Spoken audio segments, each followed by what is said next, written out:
الحمد للہ وکفیٰ وسلام علی عبادہ الذین اصطفیٰ اما بعد اعوذ باللہ من الشیطان الرجیم بسم اللہ الرحمن الرحیم لو انزلنا هذا القرآن على جبل لرأيته خاشعا متصدعا من خشية الله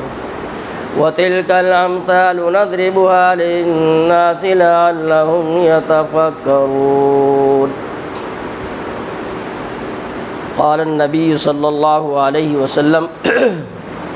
إن الله يرفع بهذا الكتاب أقواما ويضع به آخرين او كما قال عليه الصلاة والسلام۔ سامعین دی وقار، معزز حاضرین، قرآن کریم کی جو آیت آپ حضرات کے سامنے تلاوت کی گئی، اس میں اللہ رب العزت نے ارشاد فرمایا کہ اگر ہم اس قرآن کو پہاڑ کے اوپر نازل کرتے، پہاڑ کے اوپر اتار دیتے، تو تم دیکھتے کہ وہ پہاڑ اس سے لرز جاتا اور ریزہ ریزہ ہو جاتا، اللہ رب العزت کے ڈر اور اس کے خوف کی وجہ سے۔ تلک الامثال نضربها، یہ مثالیں ہم لوگوں کے لیے بیان کرتے ہیں تاکہ وہ ان کے اندر غور و فکر کریں، تدبر کریں۔ حدیث پاک میں رسول اللہ صلی اللہ علیہ وسلم نے ارشاد فرمایا کہ اللہ تبارک و تعالیٰ اس کتاب قرآن کریم کے ذریعے سے بہت سے لوگوں کو بلندی عطا فرماتے ہیں، اور اس قرآن کی وجہ سے ہی بہت سے لوگوں کو ذلت اور پستی عطا کرتے ہیں۔ ابھی آپ نے حافظ نصیر صاحب سلموں سے بڑی تفصیل کے ساتھ میں بڑا پرمغز اور مؤثر جو خطاب سماعت فرمایا، جو انہوں نے قرآن کریم کی دو صورتوں کے تناظر میں موجودہ حالات کے تناظر کا تجزیہ پیش کیا، جس کا لب لباب اور خلاصہ بتلایا کہ جو ہے پہلی قوموں نے اپنی کتابوں کے اوپر عمل کرنا چھوڑ دیا تھا۔ قرآن میں اللہ نے فرمایا ثم قست قلوبکم من بعد ذلک فہی کالحجارہ، ان قرآن پر، وہ کتابوں کے اوپر عمل نہ کرنے کی وجہ سے ان کے دل اللہ نے ایسے سخت کر دیے جیسا پتھر، او اشد قسوہ، یا پتھر سے بھی زیادہ سخت ہو گئے۔ ان من الحجار لما يتفجر منه الانہار، اس لیے کہ بہت سے پتھر تو ایسے جس سے پانی جاری ہے، وَإِنَّ مِنْهَا لَمَا يَشَّقَّقُ، اور بہت سے پتھر ایسے جو اللہ کے ڈر اور خوف کی وجہ سے پھٹ جاتے، وَيَهْبِطُ مِنْ خَشْيَةِ اللَّهِ، اور اللہ کے ڈر سے گر جاتے۔ قرآن کریم کی تاثیر یہ ہے کہ وہ ایسی چیزوں کو اگر انسانی قلب کے علاوہ کسی دوسری چیز کے اوپر اس کو نازل کیا جاتا تو اللہ تبارک و تعالیٰ فرماتے ہیں کہ وہ اللہ کے ڈر اور خوف سے ریزہ ریزہ ہو جاتا۔ اور جس طرح سے ان قوموں کے دلوں کے اندر سختی آئی، جس کی وجہ یہ ہے کہ انہوں نے اپنی کتابوں کو پس پش ڈال دیا، ان کے اوپر عمل نہیں کیا، شاید ہمارے دلوں میں بھی اللہ ہماری حفاظت فرمائے۔ جو رمضان کے بعد جو ہمارا معمول آتا ہے اس میں ہمارے دلوں کے اندر سختی پیدا ہوتی ہے، اور وہ سختی پیدا کیوں ہو رہی ہے؟ اس لیے کہ ہم نے قرآن کریم کی تعلیمات کو، اس کی تلاوت کو چھوڑ دیا ہے۔ تفصیلات سے سبھی آپ حضرات واقف ہیں، تقاریر بھی سنتے ہیں، وعظ و نصیحت بھی سنتے ہیں، اور اب تو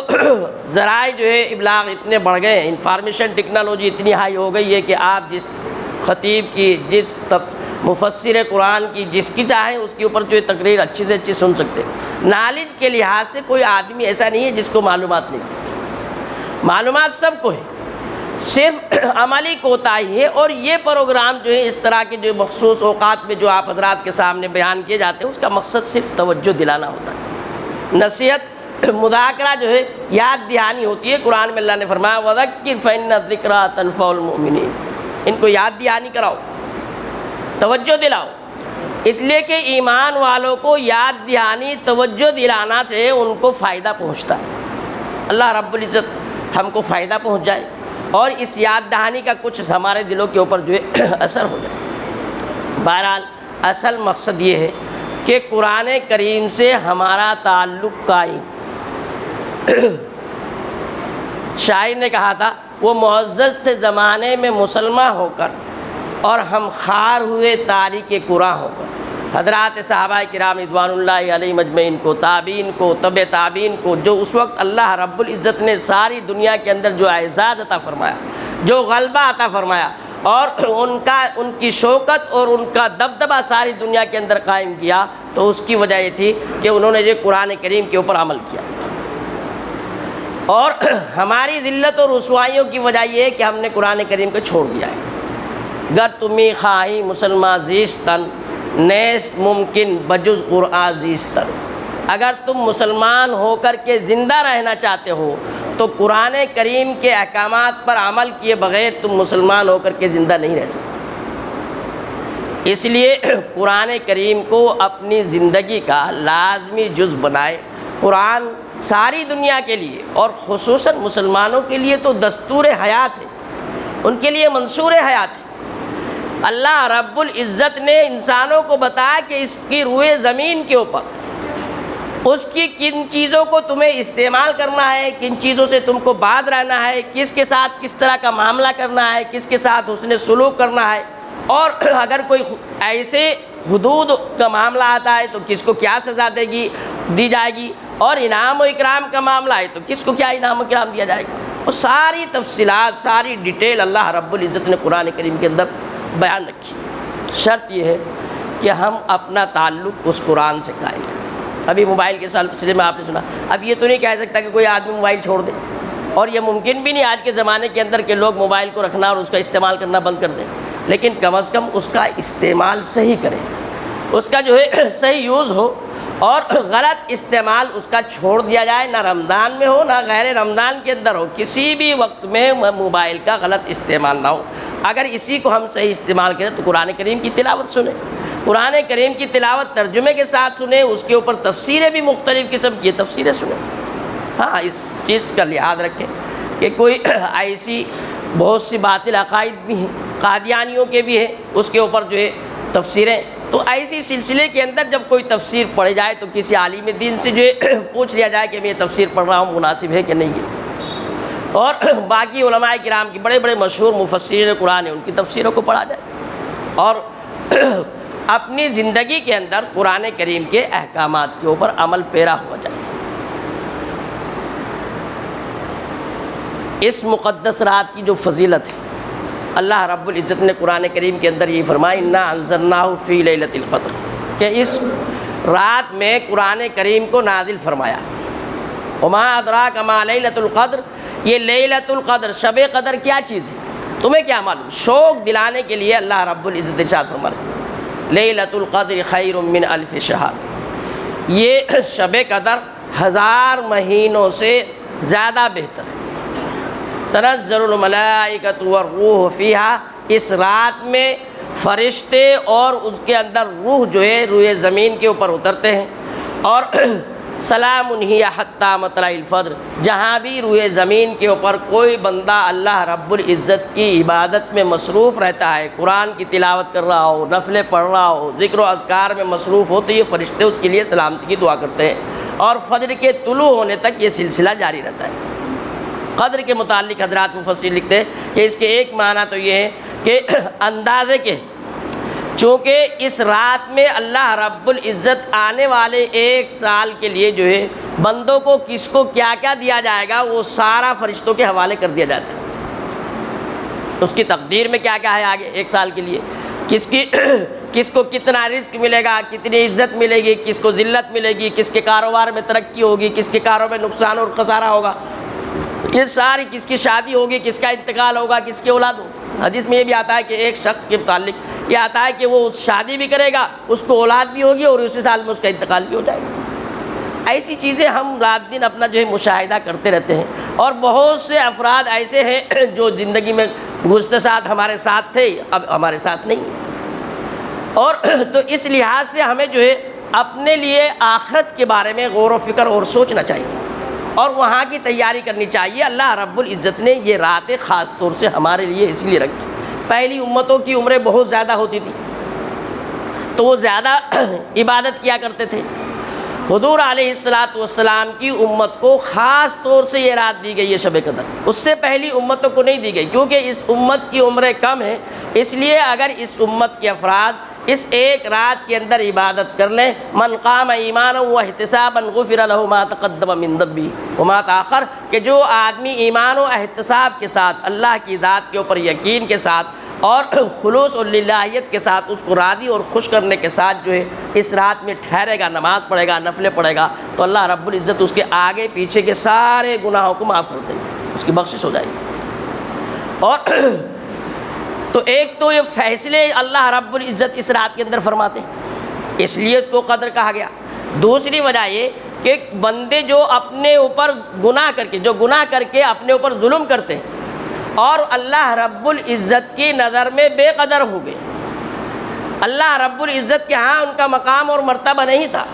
لیکن جب یہ رات آئی تو اس رات کے اندر انہوں نے اللہ رب العزت سے سچے دل سے توبہ کی، استغفار کی، اس کے سامنے روئے، گڑ گڑائے اور آنکھوں کے آنسوں سے اپنے دل کی سیاہی کو دور کیا، اور پھر یہ دل ایمان کی نورانیت سے اور اعمال صالحہ کی نورانیت سے یہ منور ہو گیا، تو اللہ تبارک و تعالیٰ کہ ہاں اس بندے کی بھی قدر ہو گئی، یہ بندہ بھی خدا کے ہاں معزز ہو گیا، اس لیے اس رات کو شب قدر کہا جاتا ہے۔ اور تیسری چیز یہ کہ اس ایک رات کے اندر عبادت کرنا 1000 مہینوں سے بہتر ہے۔ کتنا بہتر ہے؟ 2 گنا، 4 گنا، 10 گنا، یہ تو اللہ تبارک و تعالیٰ ہی جانتا ہے، اور بندے کا عمل جتنا اللہ کو راضی اور خوش کرنے کے لیے ہوگا اتنا ہی زیادہ اس کے لیے یہ رات زیادہ بہتر ہوگی، اتنا ہی اس کے اندر زیادہ خیر ہوگی۔ 83 سال 4 مہینے کچھ اس کے جو حساب لگا کر کے بتایا گیا کہ ایک رات میں عبادت کر لیے تو ایسا ہے جیسے 83 سال جو ہے عبادت کر لی گئی۔ اب کسی بندے کی آخری عشر میں، اللہ کے رسول صلی اللہ علیہ وسلم نے یہ بھی آسانی فرما دی، یہ بتلا دیا کہ وہ رمضان کے آخری عشرے میں آتی،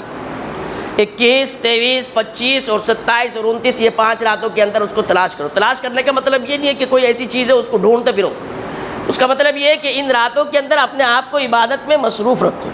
جب تم اپنے آپ کو عبادت میں مصروف رکھو گے تو وہ ان 5 راتوں میں سے کسی نہ کسی ایک رات کے اندر تم کو حاصل ہو جائے گی، اور پھر تمہارا مقام جو ہے اللہ رب العزت کے ہاں 83 سال کے برابر عبادت کرنے کا مل جائے گا، اور جس میں جتنا زیادہ خشوع و خضوع ہوگا، جتنی اللہ کی رضا اور اتنی خوشنودی سے وہ بندہ عبادت کرے گا، اتنا اس کے اجر کے اندر اور ثواب کے اندر اللہ رب العزت اضافہ فرمائے گا۔ تو خاص طور سے ابھی آپ نے سن لیا ہے کہ اس آخر عشرے کے اندر وآخرہ عتق من النار، یہ رمضان کا آخر عشرہ جہنم سے چھٹکارا پانے کا ہے۔ اللہ کے رسول صلی اللہ علیہ وسلم نے بھی ارشاد فرمایا کہ اگر کسی بندے کی زندگی کے اندر رمضان کا مہینہ آئے اور وہ آدمی اپنی اللہ رب العزت سے اپنے گناہوں کی بخشش اور مغفرت طلب کر کے اپنے آپ کو جنت کا مستحق نہ بنا لے تو ایسے آدمی بدبخت ہے۔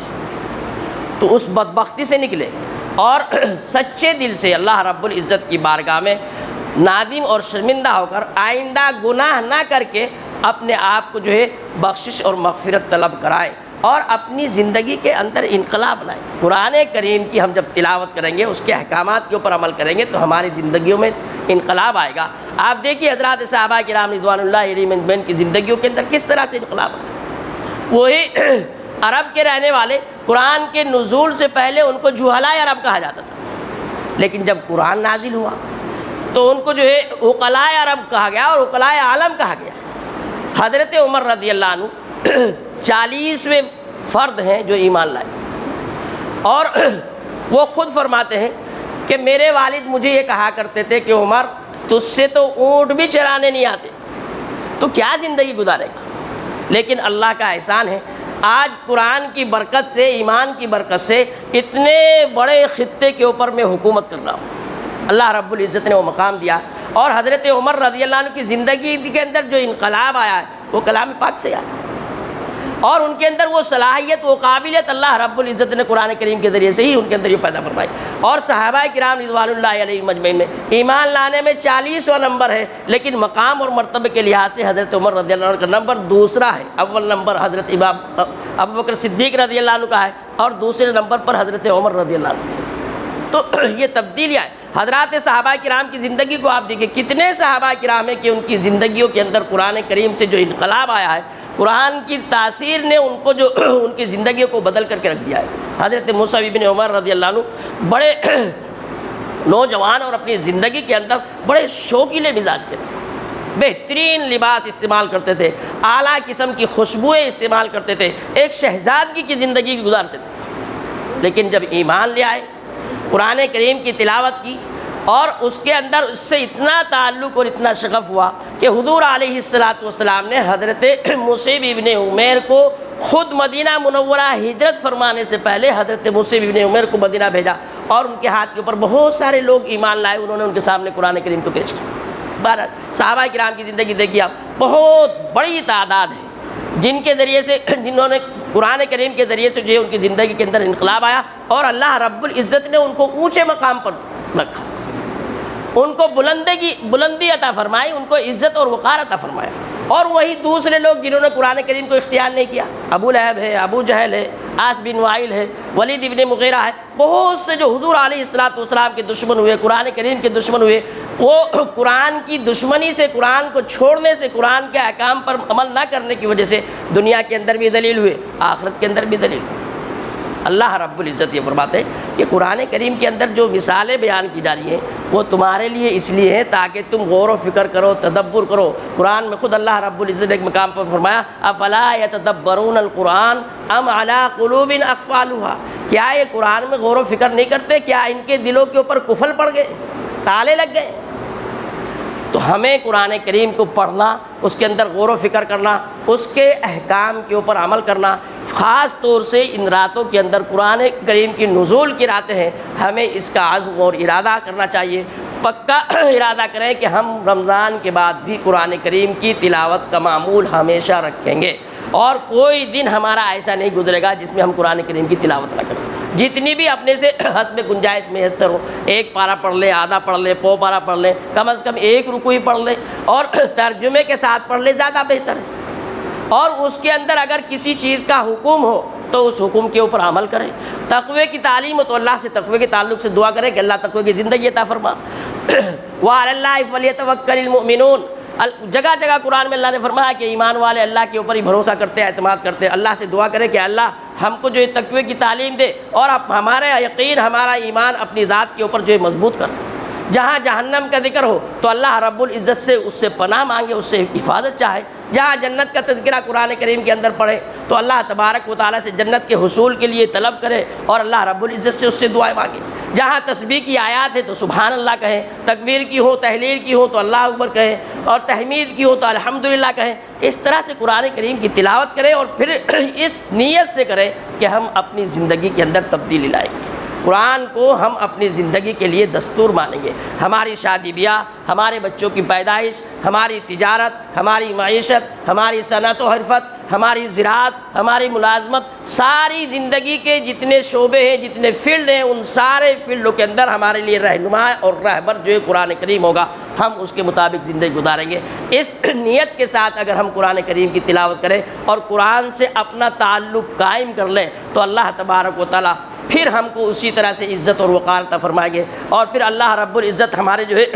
اسی طرح سے دنیا کے اندر عزت عطا فرمائیں گے، اور یہ ذلت اور رسوائیوں کا دور ختم ہوگا۔ اس لیے قرآن سے اپنے تعلق کو قائم رکھیں اور قرآن کریم سے شغف رکھیں، قرآن سے عشق کے درجے کے اندر جو ہمارا تعلق ہونا چاہیے۔ حضرات صحابہ کرام کی زندگی کو دیکھیے، تابعین کی تابعین کی زندگی کو دیکھیے کہ وہ قرآن کریم کی کس قدر تلاوت کرتے تھے۔ قرآن میں 7 منزلیں ہیں، صحابہ کا معمول تھا روز ایک منزل تلاوت کرتے، 7 دن میں ایک دور پورا ہو جاتا تھا۔ اب ہم میں کتنے ایسے آدمی ہیں جنہوں نے زندگی کے اندر 7 دن میں ایک دور کبھی پورا کیا ہو؟ یہاں تو رمضان میں سارے ایک مہینے کے اندر بھی ایک دور ہو گیا تو بہت بڑی غنیمت، اس کے بعد 1 سال تک کھولنے کو تیار۔ یہ جو طرز ہے ہمارا قرآن کریم کے ساتھ، اس کو جو ہے ہم بدلیں، اور قرآن سے حقیقی طور پر سچے تعلق سے جو ہے اس سے اپنا تعلق قائم کریں، سچا تعلق قائم کریں، اور اپنی زندگیوں میں انقلاب لانے کی نیت سے قرآن کی تلاوت کریں، اس کے احکامات پر عمل کریں۔ اور اپنے بچوں کے سلسلے میں بقول شاعر، بچوں کو پڑھانا ہے یہ سب سوچ رہے ہیں، بچوں کو پڑھانا ہے یہ سب سوچ رہے ہیں، قرآن پڑھانا ہے مگر یہ نہیں سوچا، سب سے پہلی سوچ ہماری یہ ہونی چاہیے کہ ہمارے بچے قرآن کی تلاوت کریں اور ان کو ترجمے کے ساتھ پڑھنے کی عادت ڈالیں۔ صرف یہی نہ ہو کہ بچپنے میں 10 صورتیں جو پڑھا دی گئی بس اب بوڑھے ہو گئے تو وہی 10 صورتیں یاد ہے، بہت سے تو وہ بھی بھول گئے۔ اور قرآن کریم کو یاد کرنے کے بعد جو بھولتا ہے یہ سب سے بڑا گناہ کبیرہ میں ہے۔ قرآن میں اللہ نے فرمایا وَمَنْ أَعْرَضَ عَنْ ذِكْرِي فَإِنَّ لَهُ مَعِيشَةً ضَنْكًا، جو میرے ذکر سے، میرے قرآن سے اعراض کرے گا میں اس کی معیشت تنگ کر دوں گا، اس کا روزگار تنگ ہو جائے گا، اور قیامت کے دن اس کو اندھا اٹھایا جائے گا۔ وہ اللہ رب العزت سے عرض کرے گا کہ اے اللہ میں تو دنیا کے اندر دیکھنے والا تھا، اللہ فرمائیں گے تو نے دنیا میں میری آیتوں کو بھلا دیا، آج ہم نے تم کو بھلا دیا۔ تو جو صورتیں یاد ہوئی ہوں ان کو یاد رکھیں، بار بار تلاوت کرتے رہیں، یاد کرنے کی نیت سے پڑھیں گے تو اللہ رب العزت ڈبل اجر عطا فرماتے ہیں۔ تلاوت ایسے ہی کر رہے ہیں تو ایک حرف کے اوپر 10 نے کیا، اور اگر یاد کرنے کی نیت سے پڑھ رہے ہیں تو ایک حرف کے اوپر 20 نے کیا۔ اللہ رب العزت اس طرح سے، اس کے خزانوں میں کمی نہیں ہے۔ اللہ اپنی رحمتیں اور اپنی برکتیں اپنے بندوں کے اوپر دن رات جو بارش کے قطروں سے زیادہ لٹا رہے ہیں۔ یہ ہماری کوتاہی ہے، ہماری غفلت ہے اور ہماری لاپرواہی ہے کہ ہم اس سے حاصل نہیں کرتے۔ ان کے الطاف تو ہیں عام شہیدی سب پر، تجھ سے کیا بیر تھا گر تو کسی قابل ہوگا۔ قابلیت اپنے اندر پیدا کرنے کی ضرورت ہے۔ اللہ رب العزت ہم سب کو عمل کرنے کی توفیق عطا فرمائے اور قرآن کریم سے سچا تعلق ہمارے اندر قائم فرمائے۔ وآخر دعوانا الحمدللہ رب العالمین۔